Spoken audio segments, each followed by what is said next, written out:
Ladies and gentlemen, good afternoon, good evening, wherever you are in the world. Welcome to episode 22 of Monorail Memoirs. This is going to talk about the best rides when it's raining, because weather in Florida, unpredictable, poor at times, and sometimes downpours can bring a downer on your wonderful Disney day. But before we get started, Lauren, how are you? I'm great, thank you. I don't have a Disney top on today, which I'm really sad about. I'm really sorry, but I do have this lovely flowery number. Excellent. Well, I'll sit here in my marathon t-shirt.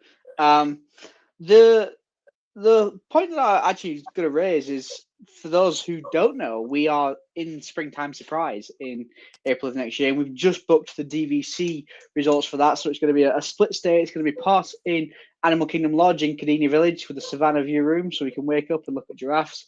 And then the other 3 days, I tried to get Bear Lake Tower. I could not get to Bear Lake Tower, so instead we're going to be in Saratoga Springs, which I've been for a wander through, but I've never actually stayed in, so should be a good experience. Lauren, how is your training going for Springtime Surprise? Yeah, it's going really well actually. I've got a few races booked before then because I'm doing kind of a race every month for my 29th year, which starts in October. So yeah, I've got lots of races booked. So I've been doing lots of training. We actually did some hill sprints last night, and my legs are still quite sore. Well, that's fine. That's pain is weakness leaving the body. I haven't started training at all. I'm the heaviest I've ever been, so Nice, I it's like going it. really well. But we will be doing a separate Springtime Surprise series for those who are interested. Moving through to brass tacks, then what are we going to talk about today? So we're talking about the best rides in Disney when it's raining. So we're going to go park by park. We'll take it each in turns and discuss why our answer is a good answer. So we're going to start then in the Magic Kingdom. Lauren, kick us off. Where are you going when it's raining in the Magic Kingdom? So I'm heading straight to Magic. The stunned silence for the audio-only listeners will be in that I'm very confused as to why you're going to go watch a indoor 3D stage show. Well, it's not even a stage show, is it really? It's just a show? Yeah. Explain to the audience what Magic is. So it's like a 3D experience. I don't want to ruin it too much because there's quite a few surprises that happen in it. But yeah, it's just nice for the little ones. It's nice to get out of the heat or get out of the rain and sit and watch a lovely show. I'm baffled, but you will not wait. You'll not wait for more than 10 minutes for that. If you do, it's insane. That being said, I do remember when the queues used to be much longer. So this is located within Fantasyland. Yeah, crack on. You do that. I'm not going to Magic if we're in Magic Kingdom and it rains. I'm going to the Carousel of Progress because there is a great big beautiful tomorrow shining at the end of every day. Change the record. Well, they are doing, of course. So it is getting an upgrade. Upgrade. I will see about that. It's getting an update. Although I will say the final scene, if you've never seen it, they talk about laser discs and high def TVs as if it's something that's really impressive. Bearing in mind we've moved past laser discs and every TV is a HD TV, like you got 4K, 8K, etc. So the final scene is a little bit broken. And one of the things that I do want us to do as an episode at some point is talk about what we would do to the Carousel of Progress. And if you do have any ideas, feel free to drop us a comment or an email. Down. We're not burning it down. That is not an applicable option. It's the best ride in Disney. Dry or wet.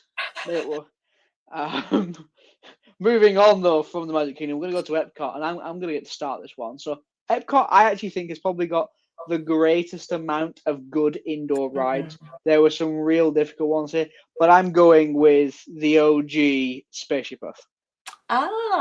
Spaceship Earth, listening to Dame Judi Dench as one travels through time and see how we learn to communicate with one another. It's just a very relaxing, and the smell when you're at the burning of the Great Library of Alexandria, all of that is just.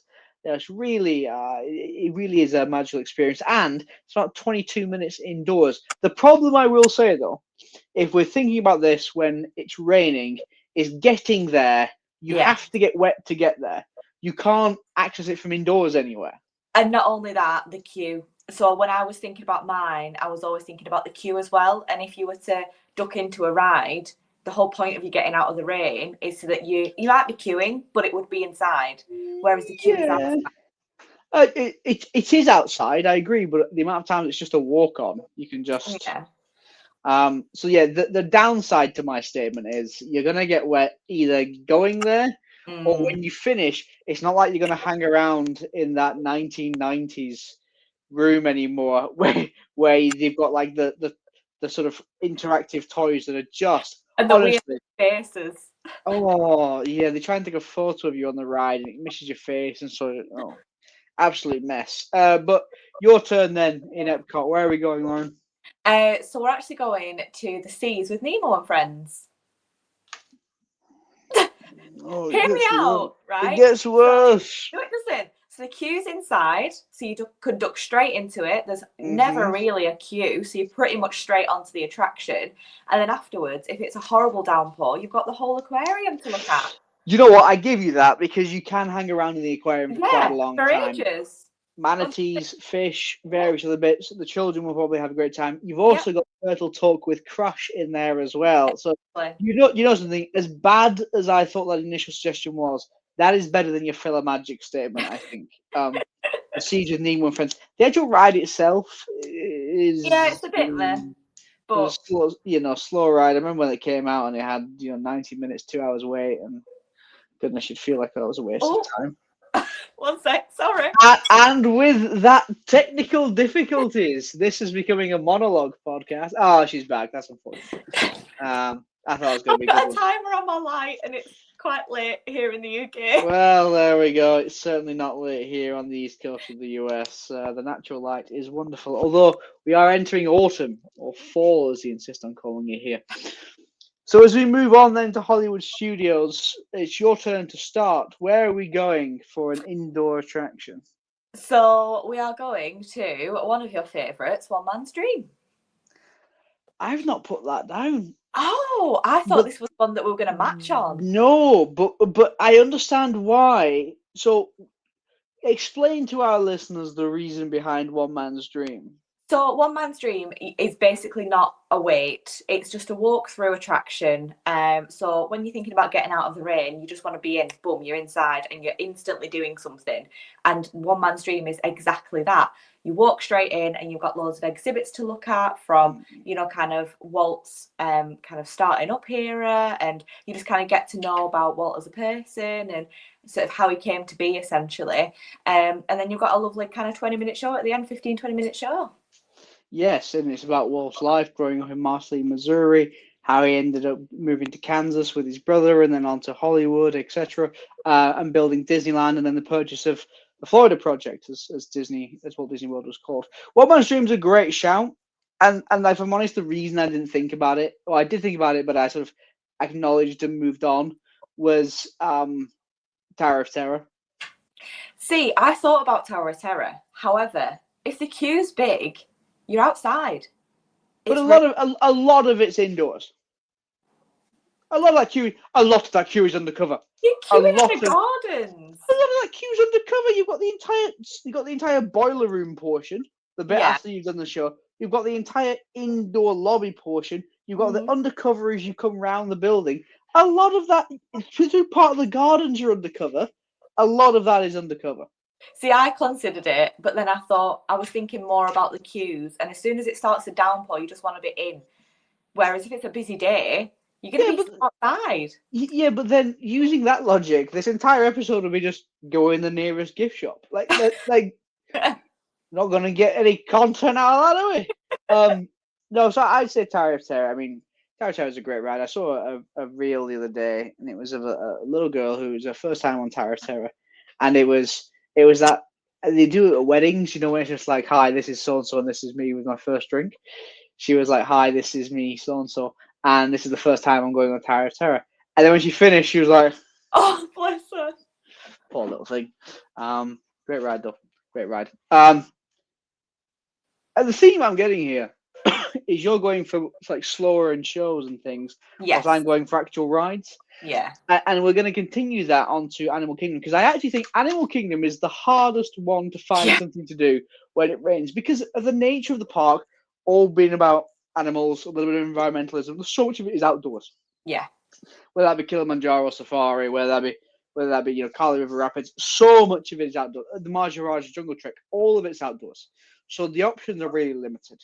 So I've done something that is going to take up plenty of your time, which is queuing for Avatar's Flights of Passage, because that will take 2 hours of your day. But it is a great ride. It is indoors. The entire queue system is indoors, and so you will certainly be able to pass plenty of time there. And actually, shout out to Flights of Passage as being, to my knowledge, the only ride in Walt Disney World that has a bathroom in the queue. Oh, I didn't know that. It does. It has restrooms in the queue because they knew how long people were going to have to wait for that ride. So I think that's actually a nice little tick. Where are you going to on Animal Kingdom then, Lauren, when it's raining? So I've got a couple, and I wanted to know if my first one's allowed or not. Okay, we'll see. Dinosaur, because it's technically now closed. Well, it is closed, isn't it? So if you're there today and it rains, you're going to have a real difficulty doing that one. I understand your point, though. Dinosaur would have been a good option. Unfortunately, the dinosaurs are extinct. So where are you going? So you're going to be like, that makes no sense. But just listen to me. The safari, right? Oh, God, that makes no sense. Yes, I know. But think about the tips of wanting to get the best views of the animals when it's cooler. What happens when it's raining? It gets cooler. Oh, yeah, because things like lions are known for sitting out in the rain. Cats are known for enjoying getting wet. Baffling. I'm afraid I cannot agree with your Kilimanjaro Safari statement. When the weather's truly bad, like lightning and stuff, it doesn't run. Oh, well, yeah. But yes, for just rain only, because it is still an outdoor attraction. But you're undercover. You're not going to get wet. Oh, but if you're sat on the edge, Floridian rain comes in sideways, you'll get out wetter than an otters pocket. So we will move on. Right, to conclude then, I think that we've gone for two very different approaches here. I've gone for things that you actually want to do.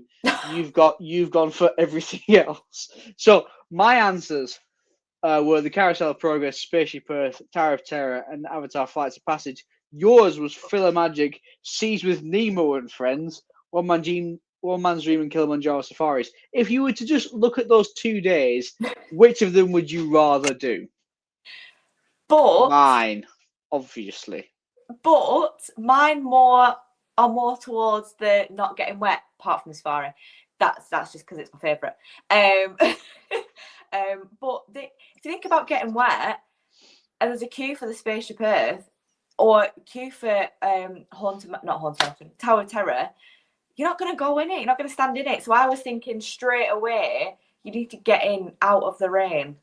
Well, may I recommend to people one of our previous episodes on what to pack and not pack in Walt Disney World, where we cover this sort of thing, where weather-dependent activities, take best pair of socks, because wet feet for 8 hours is miserable.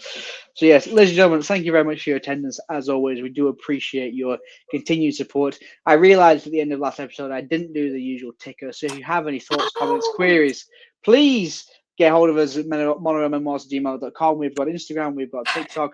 And I don't know if you've seen what's been going across Ticker this episode.